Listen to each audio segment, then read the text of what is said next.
Hello, everyone, and I'm here with Chris Linnell.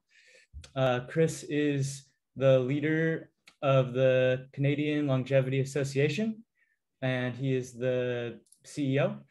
And we are discussing a few things about aging today. And so maybe to start out, we're going to go back and forth a little bit.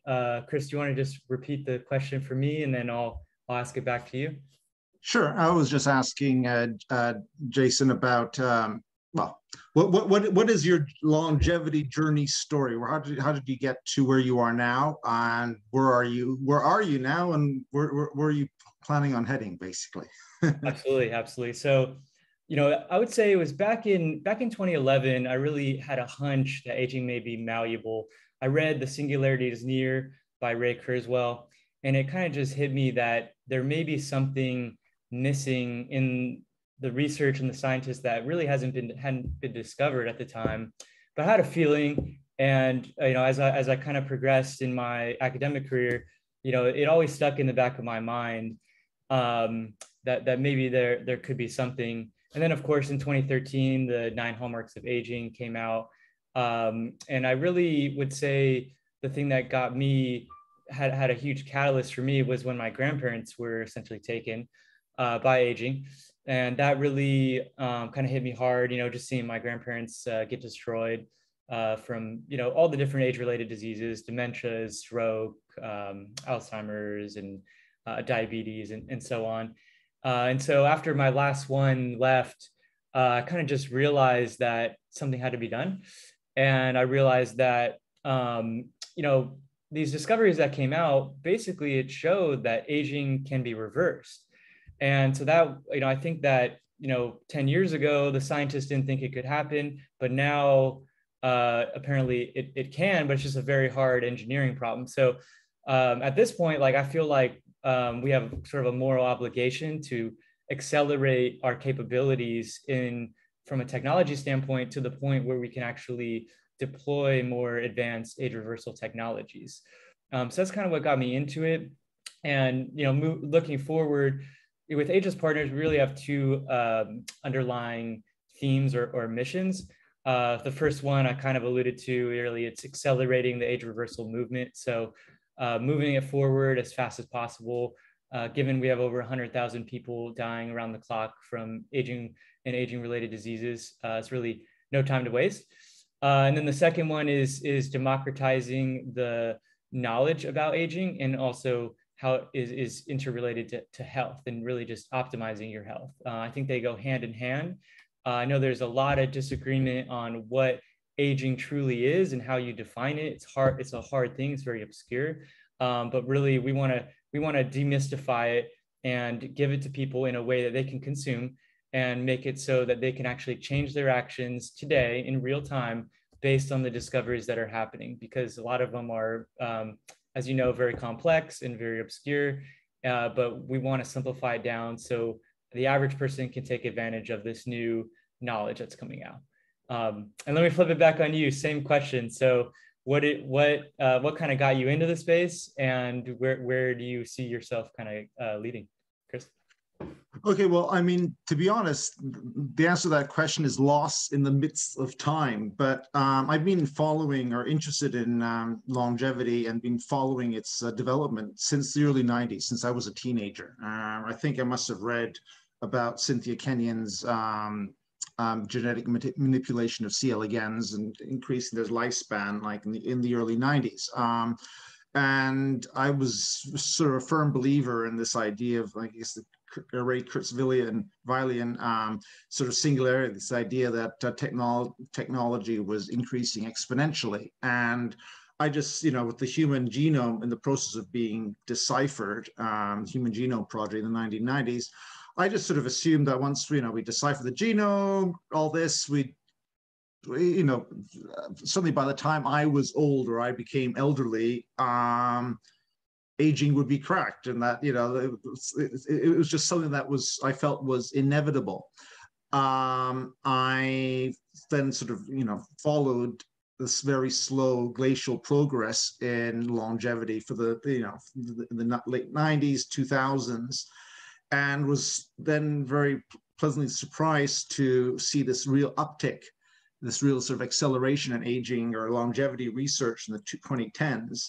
And I went sort of from just sort of following it from a distance to getting closer and closer and starting reading the actual scientific publications and stuff and sort of building up my knowledge base. And something got the desire, rather than passively consuming this information, to actually try to help somehow or get involved.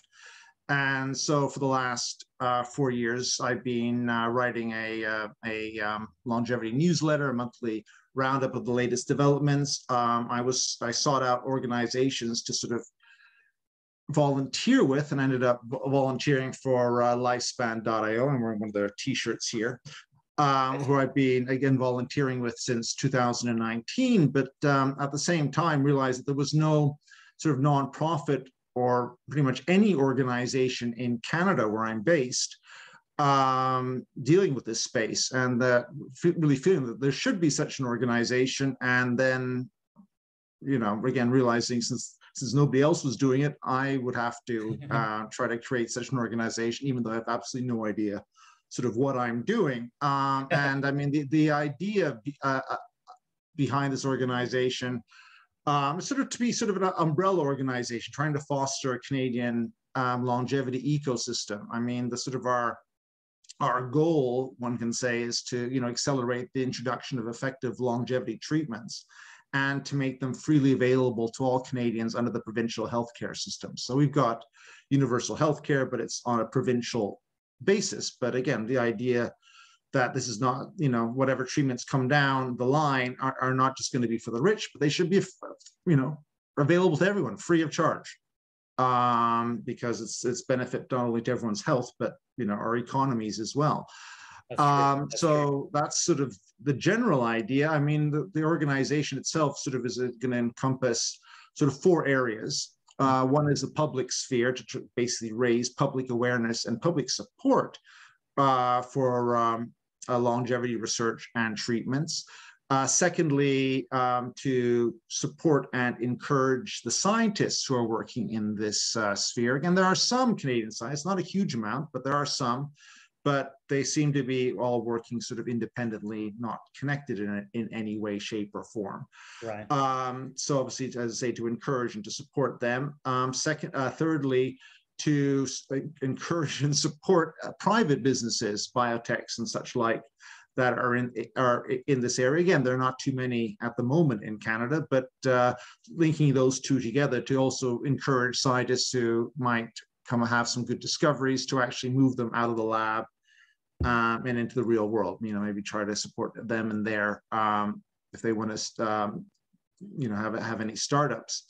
And fourthly, and perhaps most importantly in the long run, is also to engage in politics, the policy side of things, to inform, advise, and maybe shape government policy. Because again, at the end of the day, legislation is going to be needed to change maybe the regulatory environment, and also, fundamentally, again, because in Canada, it is the government which is in charge of health. We need to get them to come on board so that the eventual treatments will be available for everyone, free of charge. So Absolutely. Those are the four main areas that we're going to be working towards. It totally makes sense. It's well said. And I think you hit on really a few like major themes that I think have become more relevant ever since, to some degree, with COVID being the catalyst. Yeah. But I think, economics and politics are going to play a big role. And really, from what I've learned in, I think it's Andrew Scott's paper, it's like if we could just extend the lifespan, or really the health span, 1 year here in the US of everyone, we would save like $3.8 trillion, because they'd be working longer, they'd be healthier, we wouldn't have as many people not working, we didn't have to take care of those people. So and health costs too, right? So there'd be like this massive economic benefit. And a lot of people don't realize that. I mean, $3.8 trillion, that's not a small amount. That's not peanuts. That's 30, yeah, right? That's 38 trillion over the course of 10 years. So, the economics is there, but I think our politicians and the people and the higher ups don't really realize it yet. It's still over their head. They don't know yet. And I mean, we're essentially part of the transhumanist party, very big Yeah. on that party. I think that they have the most logical perspective on where our society kind of needs to go. I mean, there's a few parties, but I mean, here in the US, it's a mess. I mean, you have both sides, Democrats, Republicans, always never really coming together. And you don't hear about things like longevity in that. But we really need, and I think you kind of alluded to this too, we really need like an all hands. If everyone's competing and everyone's arguing, there's going to be that slow pace that you've seen over many years.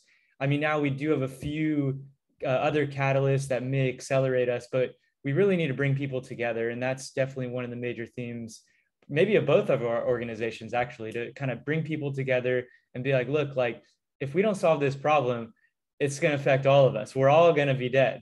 And I always think about like, it's that one thing that we know for sure is going to take us out. Because everyone speculates like, well, the environment could kill everyone, or AIs could kill everyone, or a car crash or a plane crash. Those all could happen, but for sure that aging will take you out if we don't solve that. So Absolutely. So I think it's probably one of the most important problems to solve. If you know what I mean. No, absolutely, completely agree. It's sort of, if you think about it, it quite possibly is, the number one cause of human suffering around the world. If you think of purely the number of older people who, might be only suffering from aches and pains, but aches and pains of for hundreds of millions of people, that is a quite considerable bit of suffering. So by dealing with that, we can sort of benefit the entire human race, basically. So it's an imperative. Yeah, it's one of our goals. We're in the process. We're working to launch a DAO called Cure DAO, and minimizing suffering and really minimizing the time to a cure is sort of the major theme for that. But I definitely agree, and it's overlooked. I mean, anyone who's ever gone into a retirement home at the top level of care, they understand. They see it. They understand, like, this is not somewhere you want to be. This is not, this is a humanitarian crisis to some degree. Maybe there's different words to describe it, but this is not a fun time in there, and you want to leave when you go in, pretty much. But okay, so let me fire the hard, obscured hard questions at you here. So in terms of what aging is, so I've heard many people's perspectives on it. It's very obscure, but let's say hypothetically it's a negative, or it's a negative thing. It's something that's not great. How would you define it in your own kind of words, like aging or that kind of thing? It's funny enough, like how did I actually define aging? Something I've not really thought about. I mean, I think aging is one of those things that we all know what it is when we see it or when we experience it. I mean, fundamentally, it's the loss of function leading to death. And I mean, there's so many sort of aging theories out there as to what is the root cause or the primary causes and all this. And I must admit, I'm completely agnostic. Whether it's, programmed or just wear and tear or what have you. I sort of don't care, almost what the cause is, as long as we have something that can stop it or reverse it or prevent it from happening in the first place. Much the same way that, for example, we didn't know the mechanism by which aspirin worked for like 100 years after aspirin was developed, and who cares how it worked? It stopped people getting the pain.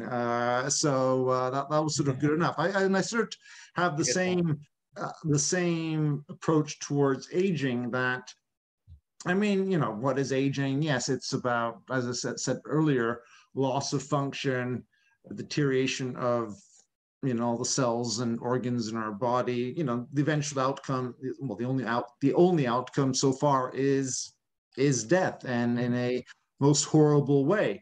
Now, as I said, again, why or what the actual causes of that are, almost sort of irrelevant as far as I'm concerned. In this, in that, you know, the positive thing is the fact that we, at least in model organisms, have numerous substances that have been shown to not only increase the lifespan of the organism, but also, more importantly, the health span, and reduced a lot of the aging related diseases such as cancer or heart disease or what have you.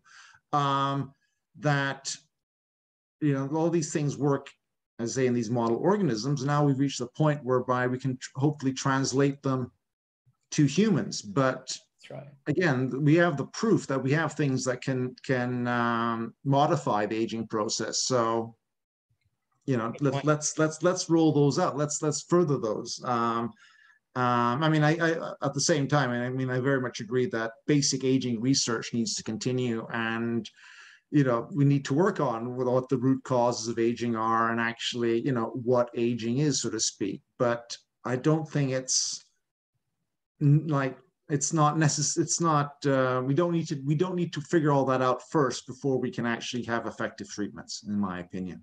No, it's a good point. I mean, when I think about the 80-20 rule, maybe if we understand only say 20% of aging, but we can solve 80% of the problem, you know, as long as the numbers aren't reversed, we will be doing pretty good. And I definitely agree about, you know, doing things in model organisms like the C. elegans, rats, and so on, and hoping they translate to humans. But really, I think, and as you know, many scientists know, it's like, it's a big jump going from, you know, rats, they're so small, they're definitely not, but, you know, identical to a human. But, you know, really, I think the way that we'll need to go is with regeneration, being able to regenerate full organs. I think that's going to be really the most robust type of therapy, whether it's with partial cellular reprogramming or some other technique. I think that's going to be powerful.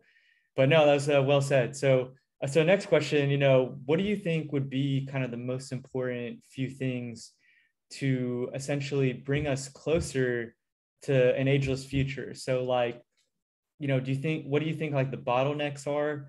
And what do you think we could do, or scientists or researchers or VCs or anyone should be doing now to really speed this process up? Because unfortunately, the people who are in the latter stages of the disease of aging, they're not going to make it, unfortunately.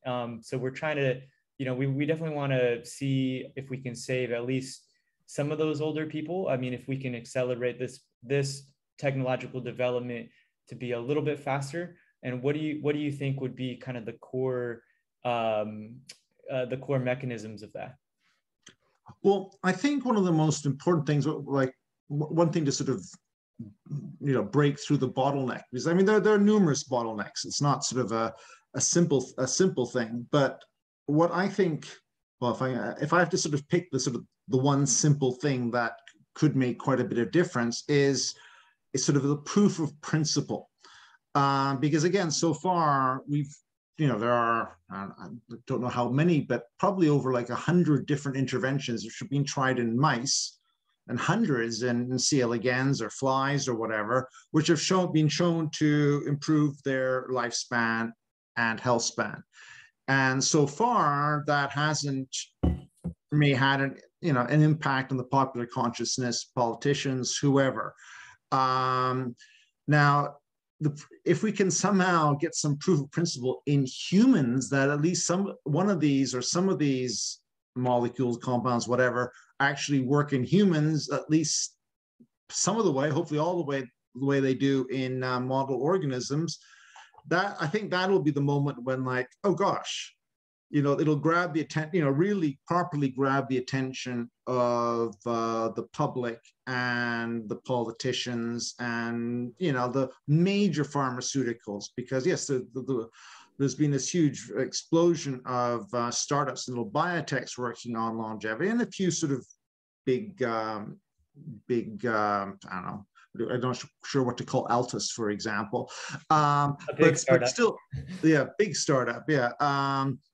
But, you know, for the most part, most major pharmaceutical companies aren't working in this sphere. So if we can get proof in humans to whatever degree that, oh, this stuff actually might work, I think that would be a major game changer. And I'll sort of give an example of that. I just sort of noticed, and just in the pop, because I keep a sort of look at like popular press and what's coming out, and even though most of it is frustrating the way it's written or whatever, it's still a good barometer in terms of how much our message is sort of getting across.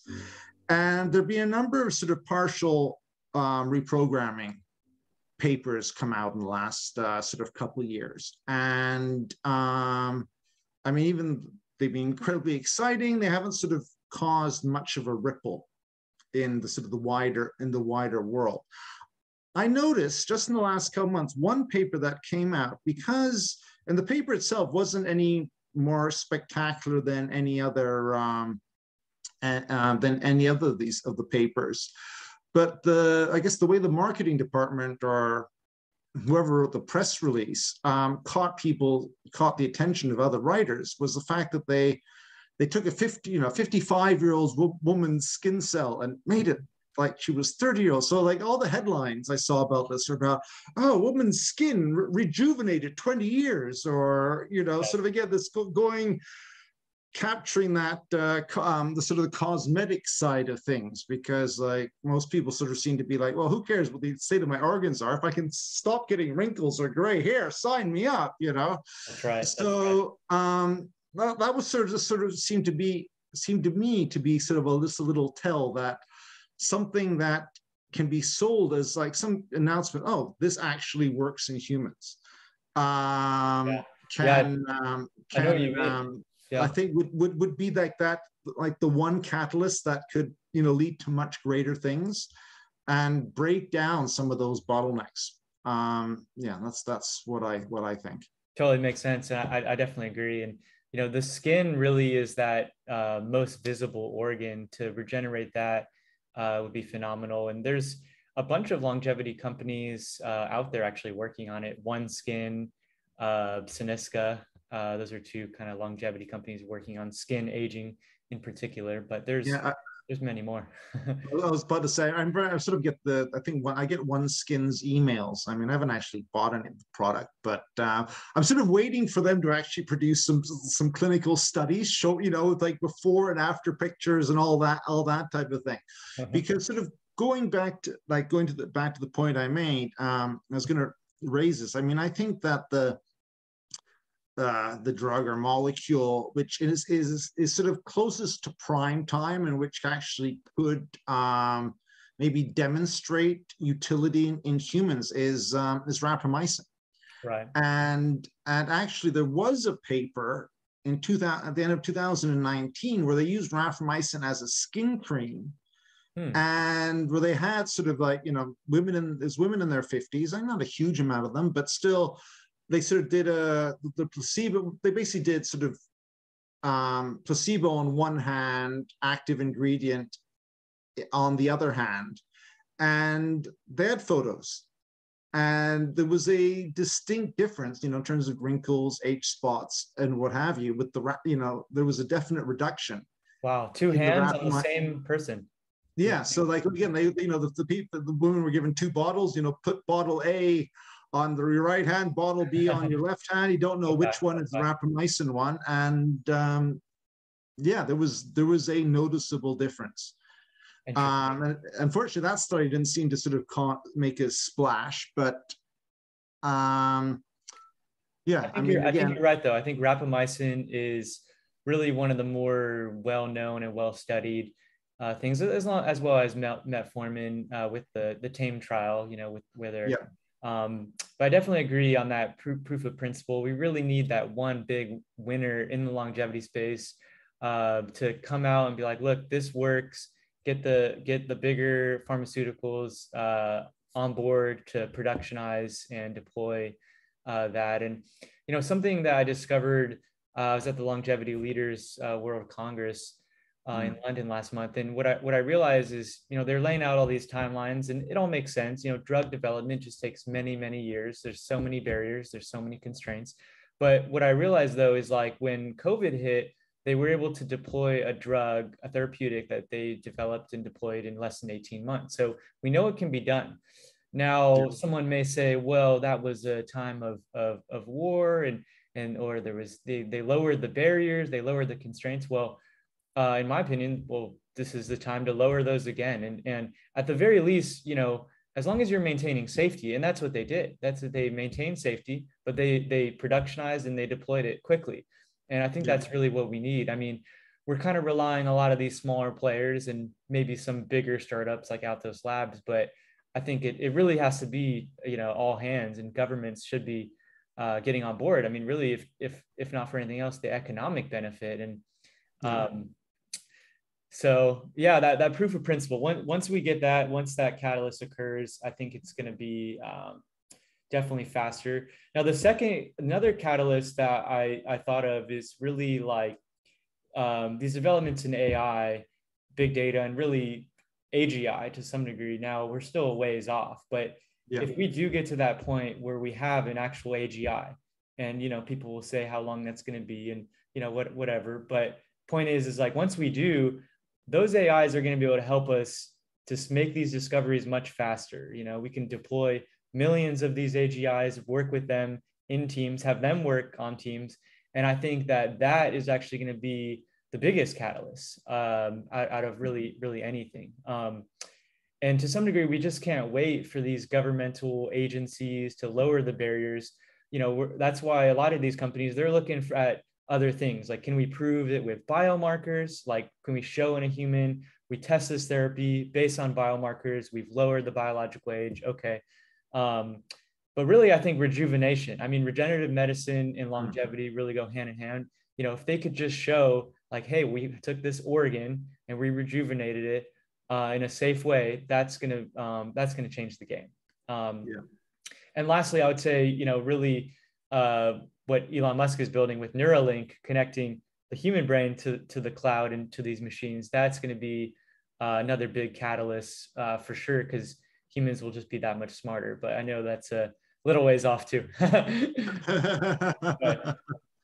But it's good though. I think you brought up a lot of good points. I think you know, the thing we're really brainstorming is like, how do we accelerate this process? Because you know, for you and I, we're pretty young. You know, we got some time to wait, but other people, they really can't. I mean, they need these new technologies sooner than later. And you know, whenever you hear about like nanotechnology, which really will be, you know, I think the golden era, you know, it's so far out, Well, how do we bring that a little bit closer? You know, like, you know, everyone's okay, the 2030s or 2040s, or it's, you know, or never, maybe. So, you know, the true experts in the space, you know, they'll have the most pessimistic view sometimes, because they're really looking at it like, wow, this is so complex.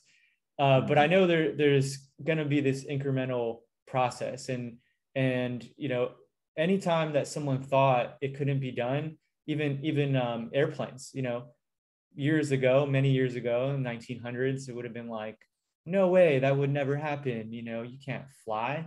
But then eventually, you know, a couple people were like, look, actually, we can fly, and they did, and now we got planes all around the globe. And I think that's going to happen again with this.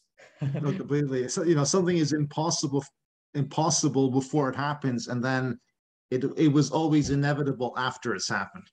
And That's true. And that's exactly what's going to come with you know, aging. There will be this watershed moment where, you know, it'll be one of the most profound turning points in human history, which, you know, the following generations will look back and say, like, how on earth did people, like, what? They'll look at photos of old people and say, what's wrong with these, you know, what's wrong with them? Like, oh my God, people lived like that? That's barbaric. What kind of primitive existence did people have back then? I completely agree.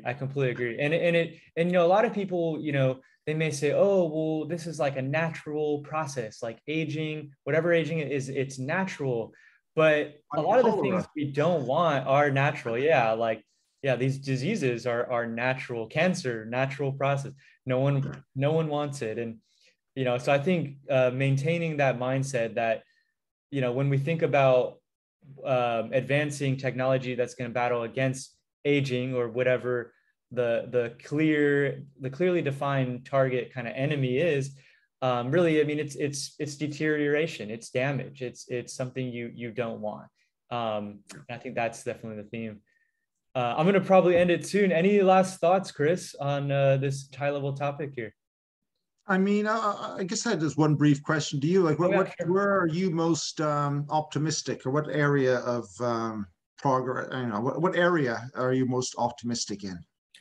The area I'm most optimistic is sort of I think of it as almost a social area, like where you're having this big, movement really online. And I think it was actually accelerated by the pandemic, where everyone went from working in person to then working in front of their computer online, which is a double-edged sword to some degree, but it brought a lot more people into the aging space and made all these new connections. Now people can collaborate with 50 other engineers in real time, and they're all in different parts of the world, which could already have kind of been done before the pandemic, but really I feel like that routine has accelerated, and in turn it's formed a lot more partnerships in the aging space. And I think that pattern, including like decentralization in general, has accelerated, and I'm optimistic about more people coming in now. Like, I think now that we're seeing these bigger players, I mean, Altos Labs being the prime example, bigger parties, Jeff Bezos being like, look, I got all this money. I can't take it where I'm going. I may as well spend it. So I think the social aspect of bringing people together and forming these partnerships with people all around the world and bringing more people in, that's the part I'm optimistic about. Like, I think that every day more people are kind of hearing about longevity and hearing about, age reversal. And more people are realizing that it's not a process that you can't do anything about. So I think, that more people coming in now, the perception shift, like, I'm optimistic about it, but I also think that part I'm not quite as. I feel like you still get a lot of pushback from just average people who are it's gonna be over their head. They're not gonna be for it. They'll quickly think of all the reasons why they don't want to live longer, and so that not as much. And in terms of the actual, like, drugs and therapeutics, I think the ability to, like, so there's really two things I feel like is kind of underemphasized in the space. One of them is like the ability to enhance. So, everyone thinks, oh, I want to reverse the aging process or slow it down, but really you want to enhance your resilience. You want to enhance your capability, your ability to work out, your ability to regenerate, your ability to sleep well. So I think any like regimes, whether it's supplements or exercise or therapies, in the near term, I'm optimistic that we should focus them on improving ourselves, improving, our resilience and our strength, kind of in that way. And so, I think that it's sort of underemphasized. The second one would be like the microbiome. I think that this should be one of the hallmarks of aging. I think that when I was reading, it was like, wait, like there's 10 trillion of these microorganisms, and that's more microorganisms than cells in the body. But for some reason, a lot of aging and regeneration is based on cells. And I'm like, well, hold on, there's so many more of these microorganisms. We should be really emphasizing and building our research around the microbiome. And I think there needs to be more capital in the space. And I think I'm kind of optimistic about that. Once more people catch on to that, I think we're going to be able to see kind of an acceleration in our ability to kind of take care of our health. How about for you? What are you most optimistic about there? I mean, I guess I'm a couple of things. Like, one thing, sort of repeating a bit what you've said in terms of, finally, it seems in the last year or the last couple of years, serious money has started flowing into the field. Like, again, taking Altos Labs as sort of the prime example, but there was just so many other initiatives, literally in the last 12 months or so, or other venture funds or what have you, that, I mean, it's still not enough money, but compared to the way things were especially like 10 years ago, my God, huge amounts of money is flowing into the field, and that can only lead to good things.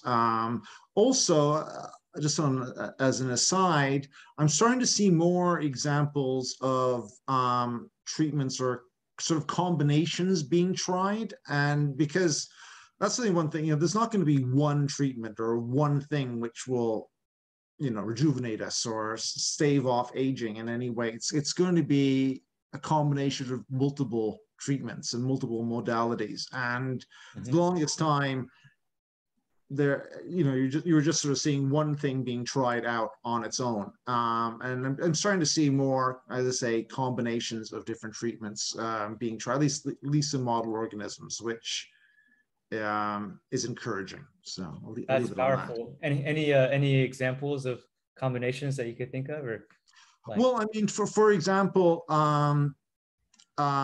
okay, so in like model organisms, rather than just trying to impact one genetic pathway, affecting like these two papers came out now a couple of years ago in, again, C. elegans, where 3 aging pathways were simultaneously hit by compounds, and it led to a synergistic increase in lifespan. So not even additively, but actually, synergistic increase. And just last month, a preprint came out, really excitingly, for the first time, combining senolytics with reprogramming. And again, there was a synergistic result in terms of health span and lifespan on using both of those modalities. So things like that. It shows that we're not going to be limited to, I don't know, like the best, I think, single compound increase in mice is like 25%. No, we're not going to be limited to sort of like that hard ceiling. So that's what gives me confidence, or optimism, I should say. Nice. And I'm thinking if we should do the pessimistic side too, very briefly. Go ahead, you can go first. Let's anything you're pessimistic about.